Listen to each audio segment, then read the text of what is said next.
is also an assignment, correct? You did not write it on your own accord. Somebody assigned this work to you, right? Is there a difference? Is this sheet of paper any more or any less significant with all the heaps of assignments that we have created so far? What has been our education all about? When we talk of assignments, what has been our education all about? What did you start studying? What have you been studying till now? You have studied the languages, English, Hindi. You have studied history and geography. You have studied physics, chemistry, mathematics. And now you are students of technology. But let me ask you, are you the languages? Are you the languages? Are you the rivers and the mountains? Are you details of history? Are you the mathematical formula or the number system? Are you? Are you this air conditioning unit that you study in your technology classes? Are you this electromagnetic motor here? You are not any of that. What is common between all elements that you have studied so far? What is common between all of them? Come on, identify what has been common between everything that you have studied so far. Yes? Loudly. Somebody else, please. Yes, what has been common between all of this? Where are you in all of this? We were studying them. You are studying them. But what were you studying? You are always studying something external, right? Always studying something external. And what did you call that something external as? You called that as the subject, right? You called that as the subject. This is the subject that I am studying, right? What's your name? Yes, Bhushan. So, she is holding this pen, right? Let's say Ram is holding this pen. Identify the subject and the object here.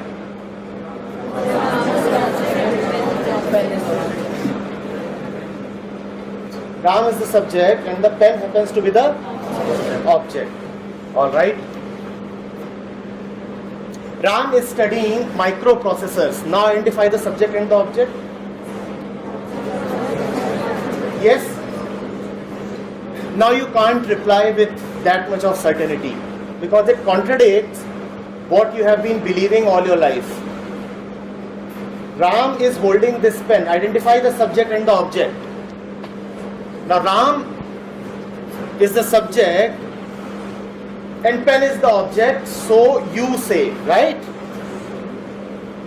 Ram studies microprocessors. Identify the subject and the object.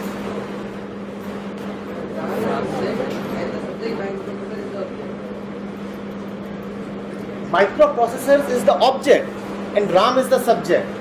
But this inverts the logic that you have been following all your life.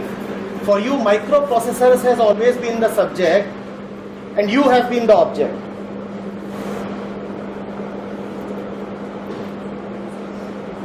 And all your life, this delusion you have been carrying with you.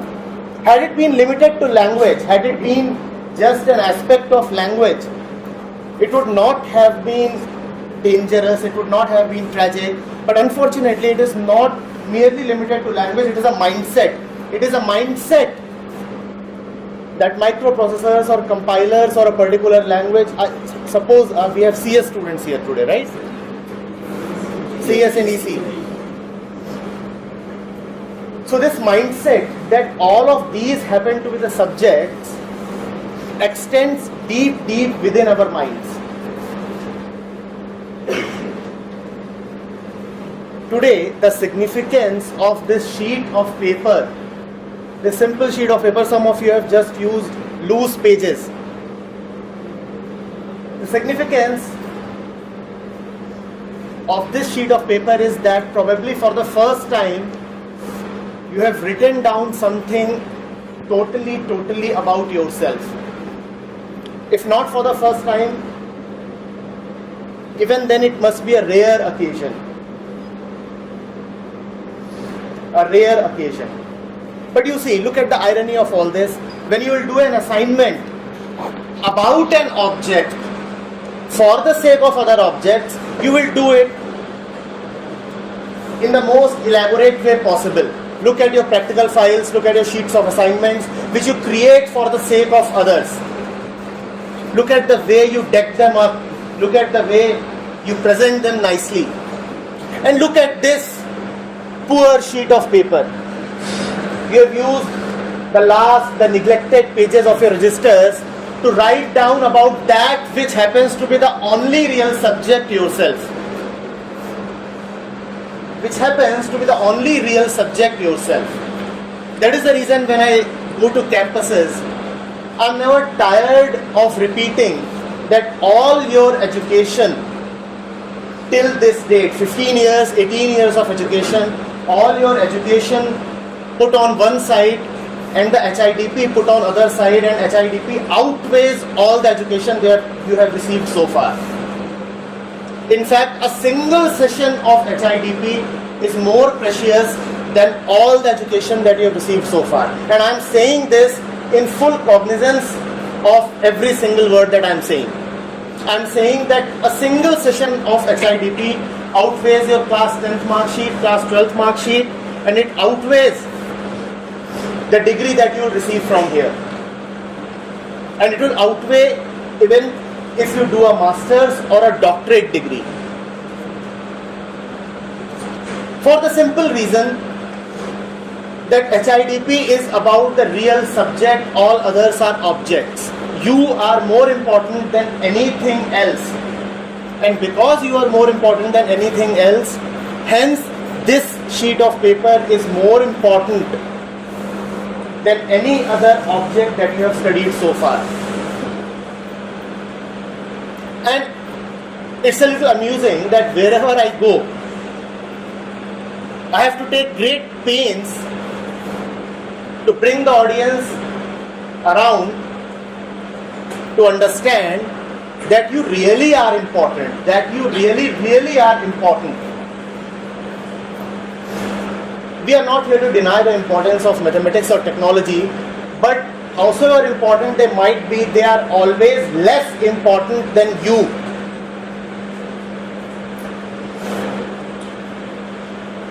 Now, the moment I state this does not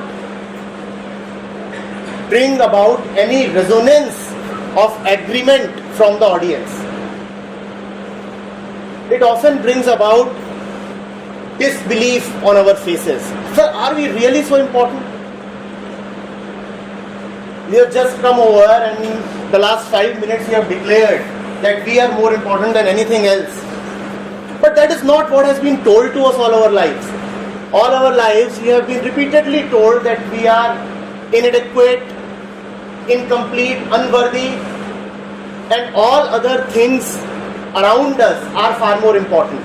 Our subjects are important, the society is important, the family is important, what others say is important, all the knowledge that has been accumulated down the centuries, that is important. But we have been repeatedly told that we are far less important than any of that. And here are you, in one stroke, you are trying to tell us that no.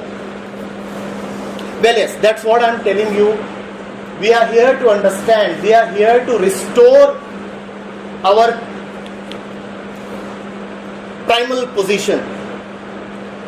We are here to put ourselves back on the place that we rightly deserve,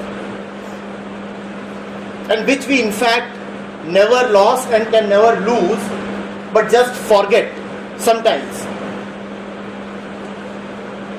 We are here to talk about ourselves. And that is why this sheet of paper is probably the most important document that you have ever created. How many of us think that we are unworthy, incompetent, not fit to live, unintelligent beings? Anybody here? If we are important,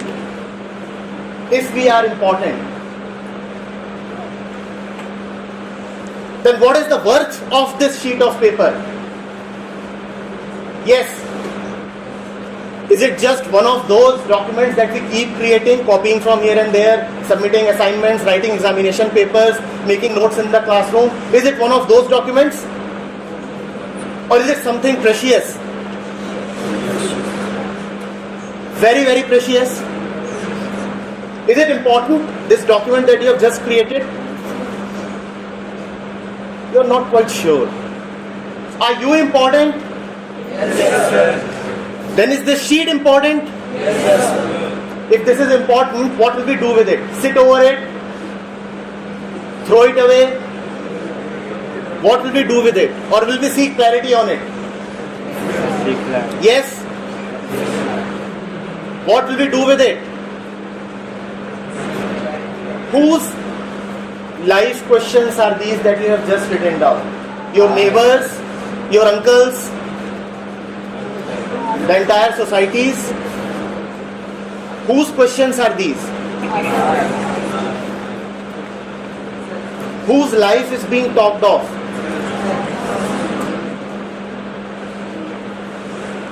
Then who must gain clarity? You see what is happening. Even observing this that is happening will tell you a lot about our minds. Till the time it happens to be something theoretical, well, whose life? Mine, this, that. The moment it comes to something concrete, taking action, we find that our voices fade off. So, whose life is this? We do hear some voices, mine. So, who will take action? Me. Now the voice suddenly dips down. Because admitting this, that I am the one who will be responsible, I am the one who has to take action. And taking action here means understanding.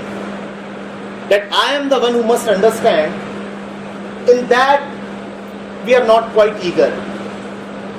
We are not quite eager because we are just saying it as a matter of word play. That I think I am important. I think this sheet is important. The fact of the matter is, most of us here actually really do not believe that this sheet is of any consequence. The fact of the matter is, once this session is over, maybe half of us or more than half of us will throw this sheet away. Some of us will preserve it, but will preserve it just like a dead document, never to look at it again. Deep within, we are so deeply conditioned about our own unworthiness that we cannot change ourselves randomly because a speaker comes to happen and speak to us for 15 minutes. But we'll try, we'll see. We are intelligent beings, and that's what this session is for. If this is our life, we'll seek clarity on it. And how does one seek clarity on it? By hiding it, by suppressing it? Yes, how do we seek clarity on these?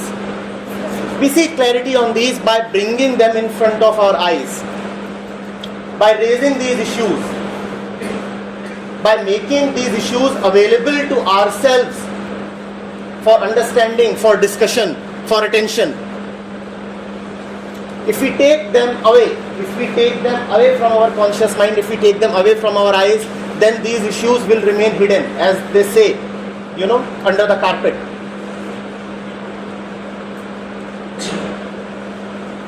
We'll not hide these anymore under the carpet. We'll bring these out, we'll talk about them, and because it is our life, we'll give the utmost respect to what we are saying. There are too many of us here and time is limited, so it's pretty obvious that not all of us will be able to speak. But remember, whosoever raises a question, whosoever raises an issue, it is everybody's issue, because ultimately our minds are fundamentally the same. Anybody here who does not think about the future at all? Anybody here who is not restless? So, even if a single person raises a question about hopes and ambitions of the future, is it not everybody's question? Yes, the details may be specific to that person, but in general, that question belongs to everybody. Does it not? So if X is raising a question, will the rest of us say, well, the question belongs to X, why must I pay attention? Will we say that? Will we say that? Or will we say, well, it is my own question? The speaker here will ensure that the answers are such that they are applicable to everybody. But the attention has to be yours. I repeat and I request, it is your life. It is one precious and important life, yours, and hence attention and responsibility has to be all yours when somebody raises an issue and when the speaker tries to answer it. And even to say that I'll answer it is not appropriate because I am no authority to answer them. Maybe you have been told a few things about me which will mostly be about my background, but that in no way makes me an authority.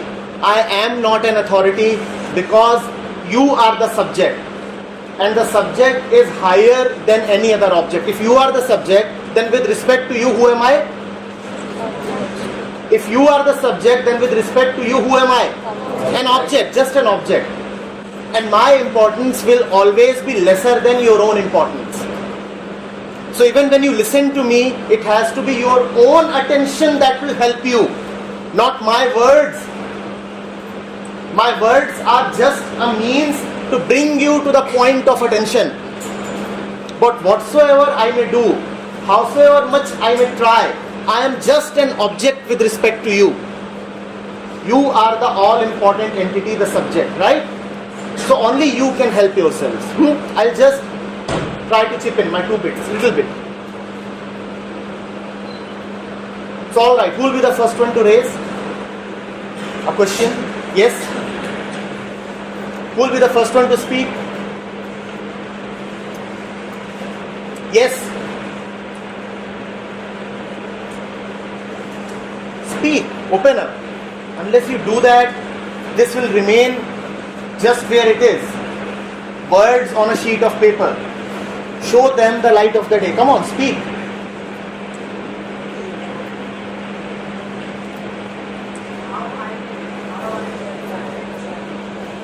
How can I?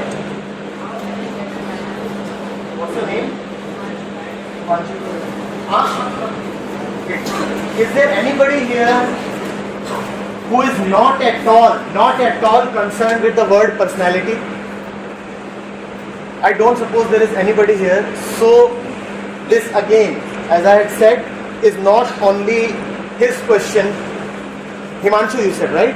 This is not only Himanshu's question. This question is for all of us. Because there is hardly anybody here who is not bothered about personality. We have to go into it, and if you are with me, remember I'll be speaking, you'll be listening, but that does not mean that I'm doing the work. You will be working along with me. Attention has to be from both sides. I'll be speaking in attention, you will be listening in attention, right? I'll be speaking in attention, you will be listening in attention. We have to understand the word person first. We have to understand the word person. Person, personal, and personality are 3 very interrelated words. Of course, you see that the root is the same. And they keep popping us in the course, popping in front of us in the course of our daily life. We have to understand them. They are worthy of being understood.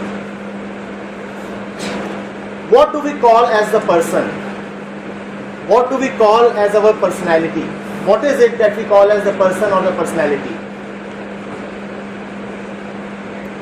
What do you mean when you say somebody has a personality?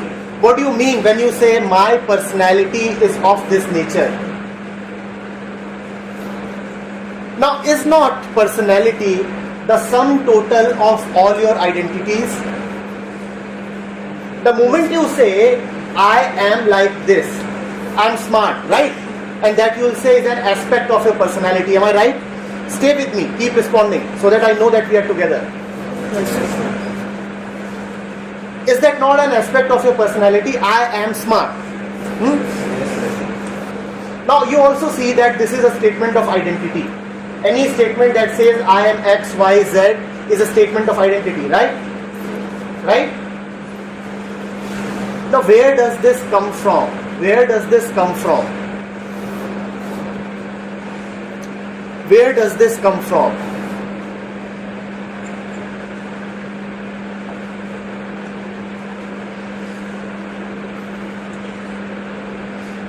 You are born in India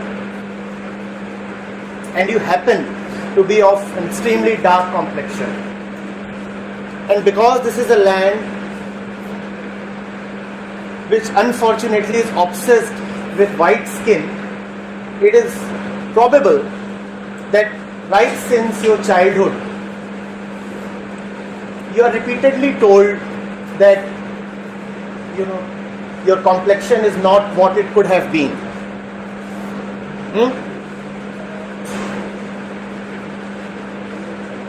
And what do you grow up with? You grow up with a statement saying that, in my personality, my complexion is one of the weak points, the hindrances. We have seen ample cases like this around us, right? Have we or have we not? In fact, I have seen often, your seniors as well as all around, in their CV, when they have to write about their strengths or weaknesses, or when they have to answer a question like that in the course of an interview, what are your strengths and weaknesses? They always, in fact invariably, come up with statements relating to their personality. Now I have seen often, and girls especially, if it happens to be something to do with their complexion, they may or they may not state it, but they often take it as an aspect of their personality and as an undesirable aspect of their personality. They'll say, in fact, they'll come to a point where they say it is my weakness. It is my weakness. Now, is it really your weakness or the mindset of the people around you? Mindset of people. Had you been born in, say, Nigeria, would still dark complexion have been a problem? But then you integrate the opinions of others around you and you start to believe that this is what my personality is.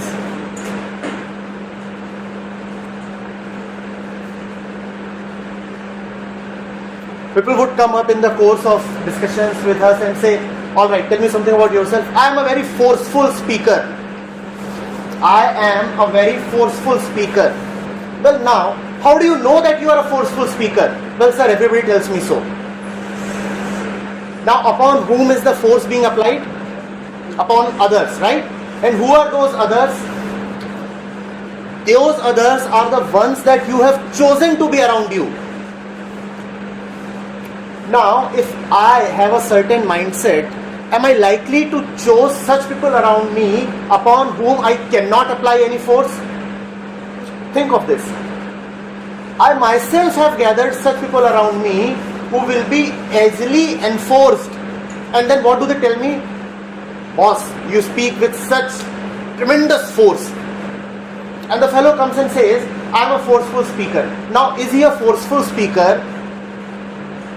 Or are the others being subdued? Others that he himself has chosen?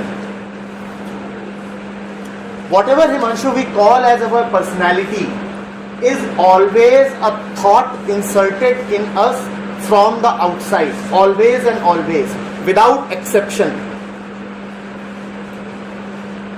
Now if I am the subject and everything outside is the object, then what is happening? What is happening is that the right way of things is being inverted. The object is dominating the subject. I am being made to believe in things. I am being made subservient to things that should have been ideally subservient to me. Do you know where does the word personality come from? It comes from a Greek word persona. And persona means a mask. Sona means sound. Do you know? Sona is sound. Persona means a mask, so that only the sound of the actor on the stage can be heard. The actors in the ancient Greek theatre, they used to wear masks which were called persona. The very origin of the word tells us what does personality mean. It is a mask being worn from the outside. It is not you. It is not at all you. Personality, the word itself is fake. And what do we mean by having a dynamic personality? Personality, the word itself denotes that it is fake. It is something that I am wearing. And that I that is wearing is the real one.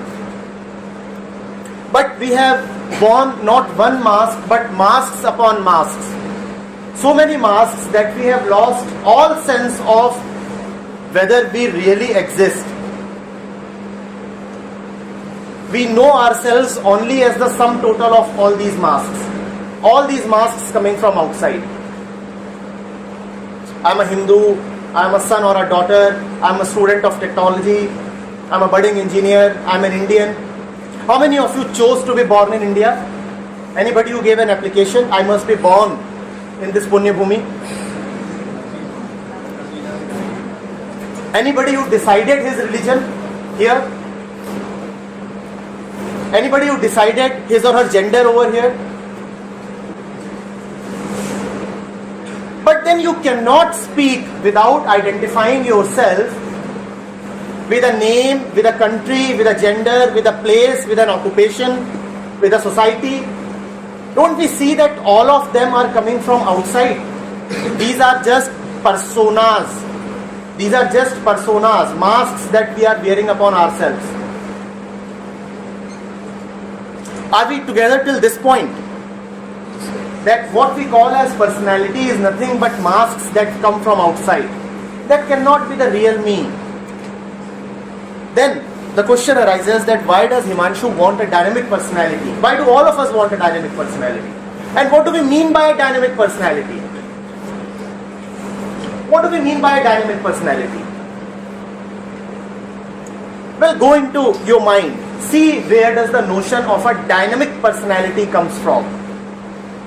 See where the notion of dynamism comes from. What is dynamism? What do you mean by, he is very dynamic? What do you mean by very dynamic? In our mind, dynamic is related to something. Heard of the word dynamite? You know what a dynamite is? In our mind, dynamic means somebody who can change the order of things, who can move around, do this and do that.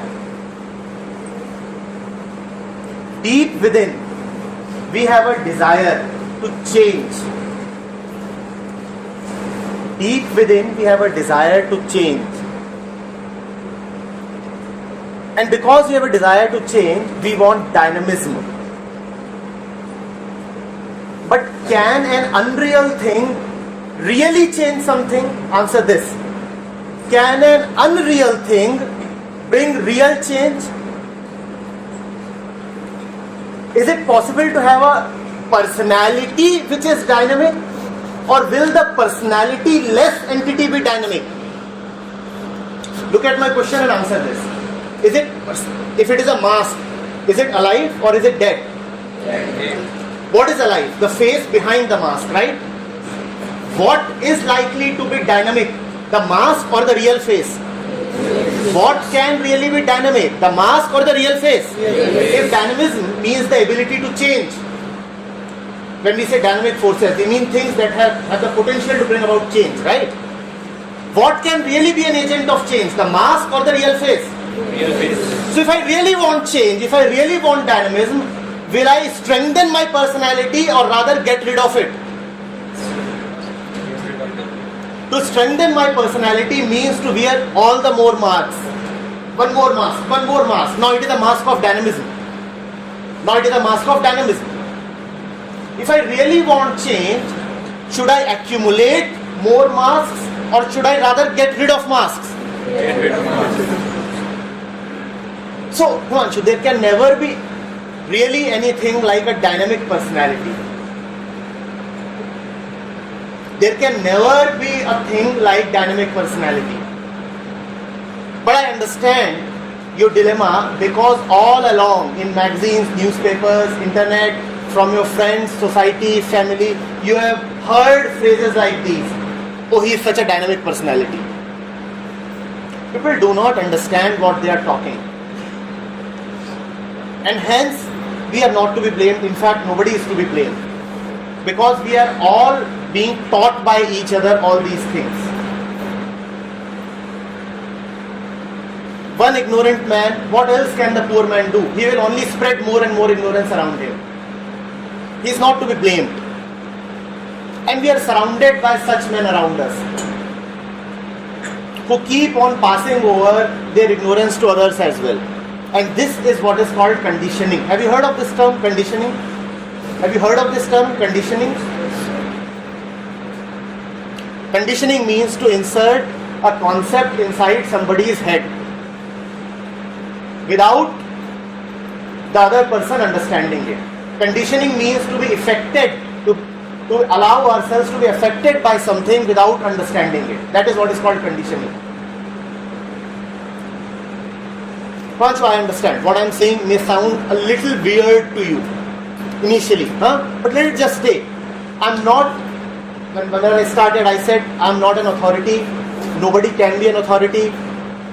So you don't need to agree with what is being said, right? You really do not need to agree with what is being said. But you also don't need to disagree with it. Just try to understand. Bring yourselves fully to it.